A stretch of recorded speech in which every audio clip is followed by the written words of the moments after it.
Hello and welcome back to the KCC channel. I'm Rob, and today we'll be jumping into Malicious Compliance. Our first story today comes to us from Packrat2488. Try to be lazy and get me to do your job? I'll let you fail. Let's jump right in. This happened 2 decades ago. Some background. My first job was at a fast food chain. I worked hard, impressed the store manager, and got myself promoted. At the time, I was still 17. So I was promoted to team leader with implication that I would get promoted further when I was older. I was still in high school, so I worked the evening shift, which started at 4 and ended at 12. The evening manager was a good guy who also worked hard, and as a result, had gotten promoted to store manager position at a different location. Since they needed a manager and I wasn't old enough, they hired a new manager who I'll call Karen. So Karen is hired and starts shadowing the current night manager, learning the ropes. After 2 weeks, he departs and she is now set to take over. That's where this story really starts. I normally get in around 30 minutes early. One of my responsibilities is to make a position chart, which tells the workers where they are working that night. I need to hand it off to the manager for approval before posting it. As I arrive, I notice one of our night shift workers is already there. We'll call her Jen.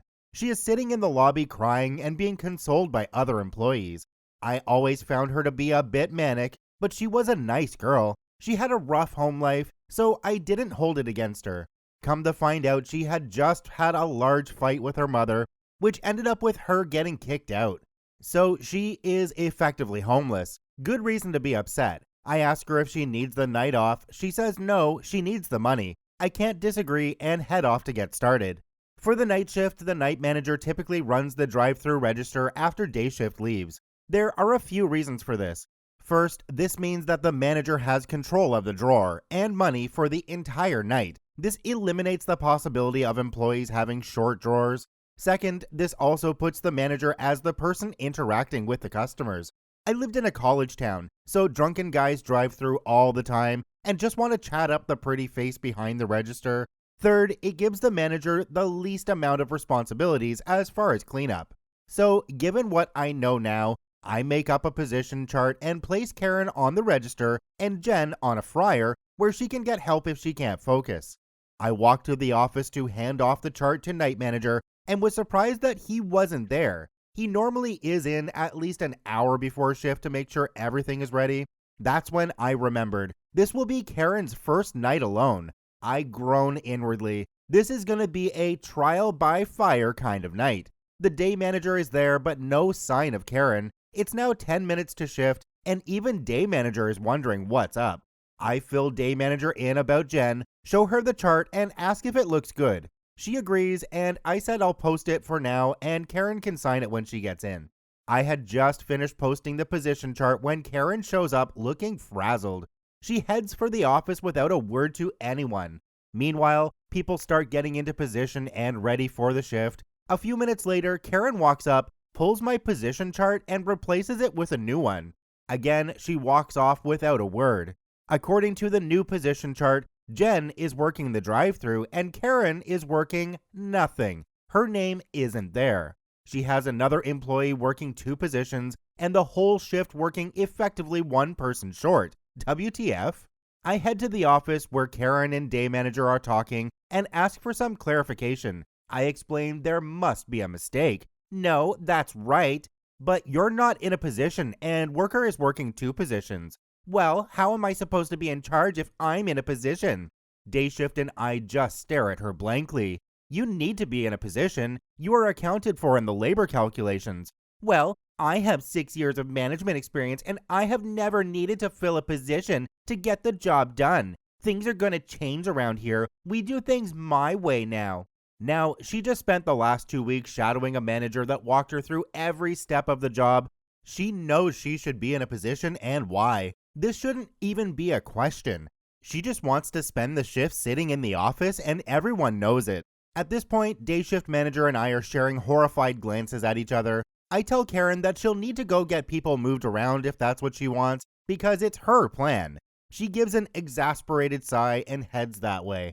I turn to day shift and plead with her to call the store manager and let her know what's going on. She agrees. I head back to the line and start working. After a short time later, day shift pulls me aside and says that the store manager said it is Karen's shift, she is in charge, she makes the decisions. Then she leaves for the night.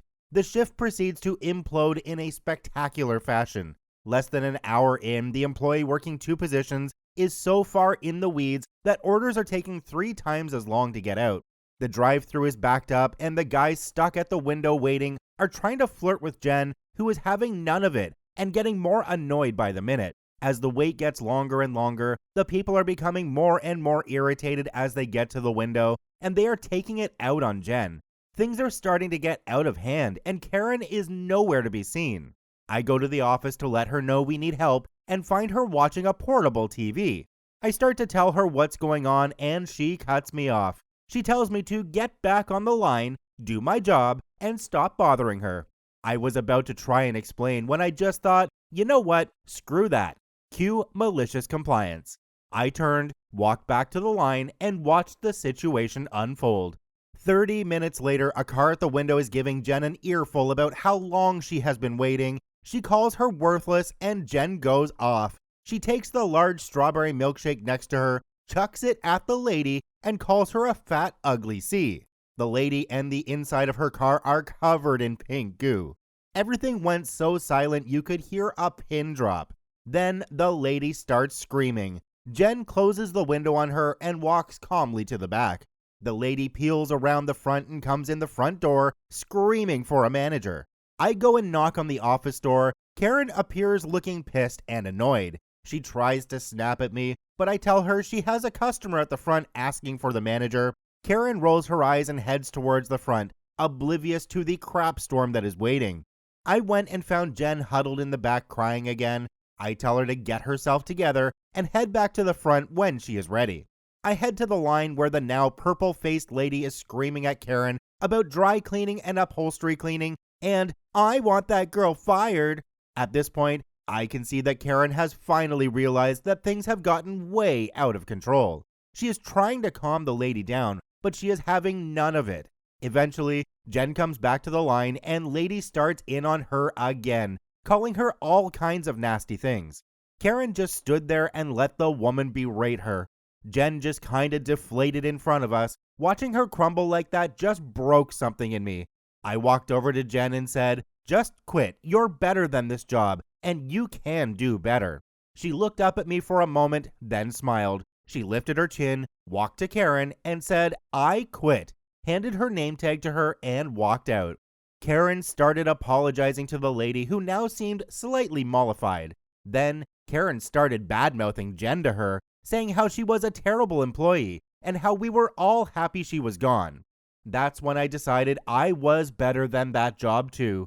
I looked at Karen and said, "The only terrible employee here is you," and I walked out.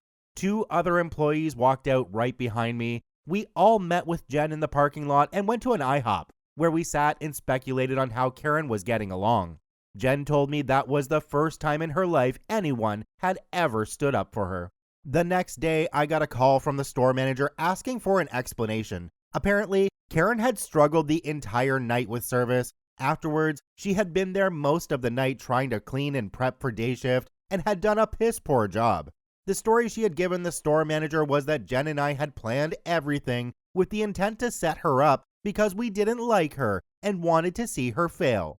Karen had basically blamed the whole incident on Jen and I. The store manager told me she was investigating to get all sides of the story, so I told her. A few hours later, she called again and informed me that Karen was no longer employed and asked if I would be coming in that night. I asked if Jen was getting her job back. She said no. The whole shake debacle wasn't something she could overlook. I said then my answer is no. She was surprised. She tried to negotiate with me. I told her my price was Jen getting her job back. She said she couldn't do that, and that was that. If you're wondering how Jen turned out, I married her. We are very happy and have 4 children. Managers like this Karen only get away with what they're doing because of the employees that feel like they're stuck in their positions and they can't leave because they need the job. I honestly wish walkouts were a more common thing. It would definitely let corporate know what the employees think of the managers and what they're doing. Do me a quick favor and take a look down below the video. If that subscribe button's still red, it means you're not actually subscribed to the KCC channel. Please hit that subscribe button for more daily Reddit stories. Our next story today comes to us from Unfocus My Chi. Just do your job and shut up. No problem. Let's jump right in. The software company I worked for got acquired. Some people were let go, some were added, and some teams and functions were restructured. Prior to acquisition, we had a multiple hat situation where you basically did whatever was in your capacity, teams played to each other's strengths, and one person would generally take a client from the first demo right through the configuration, implementing, and training phases of the software. Some of us had strengths in technical areas, others had a decade plus in the client subject matter. Clients would give us some feedback or wish lists. We'd talk amongst the team about how the functionality could be added or changed, make a functional mock-up, and then bring that to the development team for polish and integration into the production code. It worked wonderfully, like 100% positive feedback and nothing broken when it went to production. We had a good rapport with the dev guys, and some of us were able to write queries or code portions that would save them from having to ask a billion subject matter questions. When we weren't dedicated to a task, we'd handle support calls. Clients would call up, receptionists learned who to pass things to based on clients and the nature of issues, and resolution was typically instantaneous, unless the problem required research. Clients loved that and had the understanding that if we couldn't resolve their problem right away, it was because we needed to look into it. After the acquisition, the parent company reorganized things into a much more rigid, you have one job type of scenario.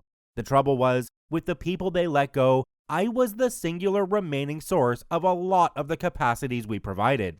It left me working with the sales, product improvement and concept production evangelism, implementation, development, data conversion, and support teams. Initially, I didn't mind, wasn't any different than my previous role. Things started nicely enough with the company CEO genuinely asking, would you mind helping X team with Y project? And he'd pick up my travel bar tabs and toss me a day off here and there. It was a fair exchange, and he treated it as though I was doing him a favor. But at some point, all these other departments expected, then demanded my time. Instead of people asking when I could help them on a project, I would just find time blocks added to my schedule for various things. A couple of times, I was supposed to be chairing these meetings and having things prepared, and no one even bothered to tell me. Around this same time, I noticed a lot of recommendations I made when asked for input were being overturned by people in new roles who had no idea what they were talking about, as in literally had no exposure to the subject matter and had never even seen the software, plus no programming or logic or database experience. So my input is demanded but also ignored. And this was causing more demands on my time when things were broken or didn't meet client expectation. Plus, the new dev team I was working with made every excuse not to act unless someone went and confirmed and fetched everything they needed. The external demands on my time had increased, and I had coincidentally hit a few walls with my actual job in that clients were unresponsive and couldn't get me the data or access I needed to complete tasks. But that didn't stop my boss from demanding documentation and results, and documentation about the results. There was no such thing as waiting. It's your duty to call and harass the powerless client until whatever third party involved enables whatever we need. I was really unhappy in a job I had previously loved. Every day was worse than the last. And then I got my employee review. It was top notch, and yet I got the same cost of living raise as everyone else. It particularly burned my butt that the sales guys were getting commission on sales that I effing made, and I was just shafted. At the original company, effort above and beyond was well rewarded. I doubled my starting salary in a few years' time for hard work. Now I was miserable, overdrawn, and got nothing for it. I was having daily arguments with my boss, who was completely indifferent to all my commitments and refused to understand that I couldn't compel third-party companies to do my timely bidding to get client data or access.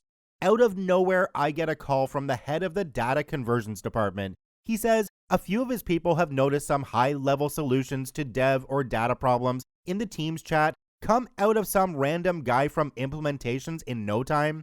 Then he was talking to a pre-existing client about converting a set of financial data from a legacy system I had converted some building, code, fire, planning, and police data from, and they asked if they could have me do it specifically because my conversion of their other data was flawless, and I granted them some change requests on the way through to make their lives easier.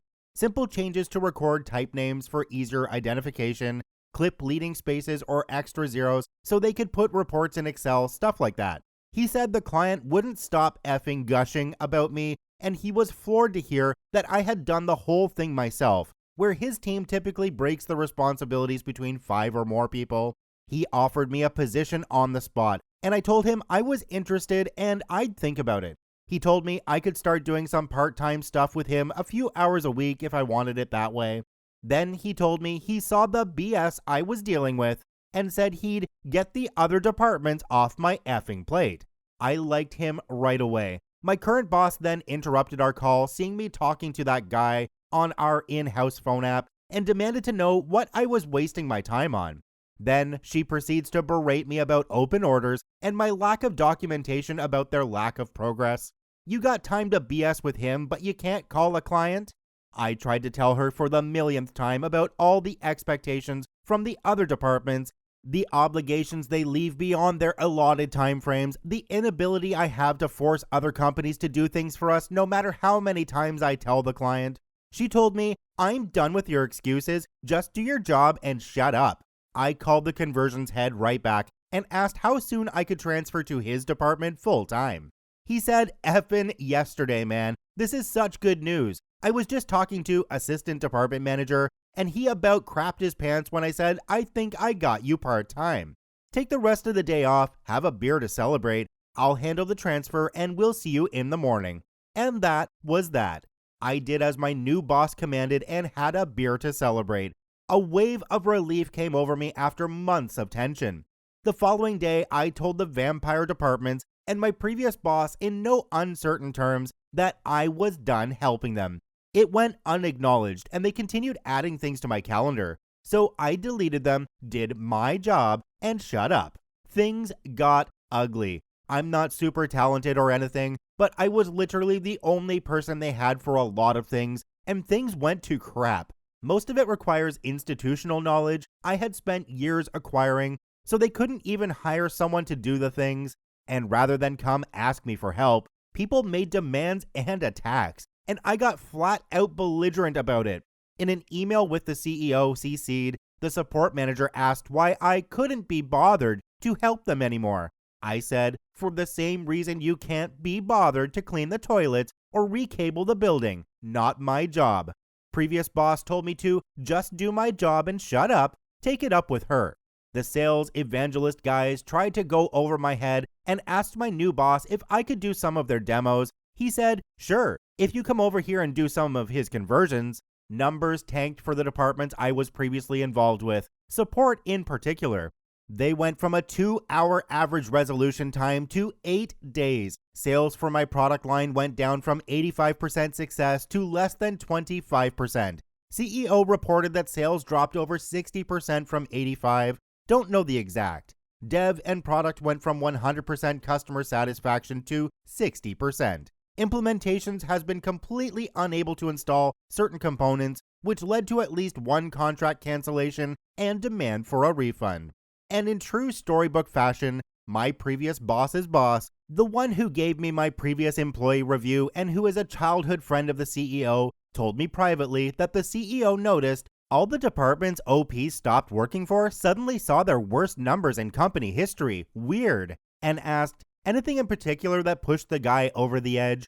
Previous boss's boss explained that I was pissed about the review and raise, having nothing to do with merit or effort, the demand from other departments, unrealistic and impossible expectations, and the idiotic requirement for documentation. So, this year and going forward, there are 2 criteria for yearly raises: individual output and department output. No raises for people with negative performance numbers. Upon that announcement, some department heads up and quit and others change positions internally. Meanwhile, I have written a few utilities for my team that have saved thousands of hours of manual work. Our numbers are soaring where they were previously up and down, and my new boss is driving the whole bus full of our laughing butts all the way to the bank. The whole telling somebody do more work, then we will consider giving you more money doesn't really work. What you really need to do is give them more money and then tell them to do more work. An employee will be a lot more likely to accept more work if they're already getting paid higher. I mean, what's the point of doing more work if there's only a chance of getting a raise? Come on. Thank you to both OPs for posting their stories in the Malicious Compliance subreddit. They are linked in the description down below. Please go check them out.